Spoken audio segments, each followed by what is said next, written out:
পবিত্র ঈদুল আজহা উপলক্ষে ছুটি শুরু দ্বিতীয় দিনেও লঞ্চ, বাস টার্মিনাল এবং রেল স্টেশনে ঘরমুখ মানুষের উপচে পড়া ভিড় এবং সড়কে যানবাহনের বাড়তি চাপ দেখা গেছে। বেশিরভাগ ট্রেন সময় মতো ছেড়ে গেলেও কয়েকটি ট্রেন দেরিতে প্ল্যাটফর্ম ছেড়েছে। দুপুরে প্রচণ্ড বৃষ্টি ও ঝোড়ো হাওয়া থাকায় লঞ্চ চলাচল 1 ঘন্টার মতো বন্ধ থাকে। এদিকে সড়ক পরিবহন ও সেতুমন্ত্রী শেখ রবিউল আলম হুঁশিয়ারি উচ্চারণ করে বলেন, সড়কে অনিয়ম কোনোভাবেই বরদাস্ত করা হবে না। মেহেদী হাসানের রিপোর্টে বিস্তারিত। ঈদের বাকি আর একদিন, সদরঘাট লঞ্চ টার্মিনালে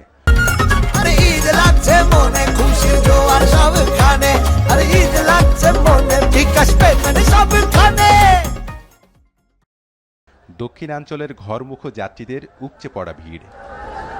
দুপুরে বৈরী আবহাওয়ায় 1 ঘন্টা লঞ্চ চলাচল বন্ধ থাকলে চরম ভোগান্তিতে পড়ে যাত্রীরা।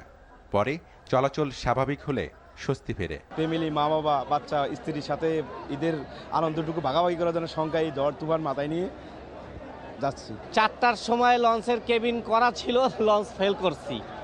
এখন হচ্ছে কি করি, দেখি কি করা যায়।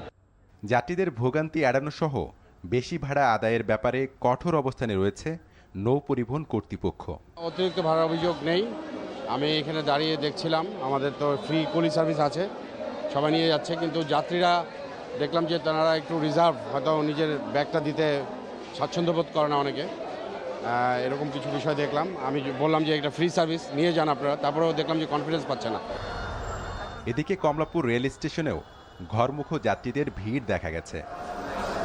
বেশিরভাগ ট্রেন সময় মতো ছেড়ে গেলেও কয়েকটি ট্রেন দেরিতে প্ল্যাটফর্ম ছেড়েছে।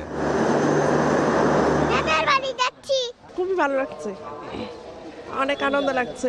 4-5 দিনের জন্য যাওয়া হচ্ছে, শ্বশুর শাশুড়ি সবাই একসাথে মিলে ঈদ করব, এই জন্য।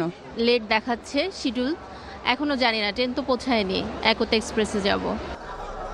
এদিকে সায়দাবাদ বাস টার্মিনাল পরিদর্শন শেষে সড়ক পরিবহন মন্ত্রী জানান, সড়কে অনিয়ম নিয়ন্ত্রণে তৎপর প্রশাসন। আড়ালে আবডালে দুর্বৃত্ত আছে, আমি অস্বীকার করি না, তারা চেষ্টা করবে, এটাও অনেক সময় ঘটে, কিন্তু প্রশ্রয় নাই। আমরা চেষ্টা করছি সর্বাত্মকভাবে আপনাদের সহযোগিতা। আমাদের কিছু সীমাবদ্ধতা আছে, এটা অস্বীকার করা যাবে না। 1.5 কোটি মানুষ যখন যে কোনো পরিবহনে উঠে যেতে চায়, হাইওয়ে পুলিশ বলেন, মনিটরিং বলেন, তখন অনেক সময় এভাবে নির্দিষ্টভাবে তাদেরকে নিয়ন্ত্রণ করতে ব্যর্থ। খুব বেশি অনিয়ম পরিলক্ষিত হয়নি। 2-1টি অনিয়ম যারা চেষ্টা করেছে তাদের বিরুদ্ধে তাৎক্ষণিকভাবে ব্যবস্থা নেওয়া হয়েছে। পাশাপাশি নাগরিকদেরও সচেতন হওয়ার আহ্বান জানান তিনি। মেহেদী হাসান, NTV নিউজ, ঢাকা।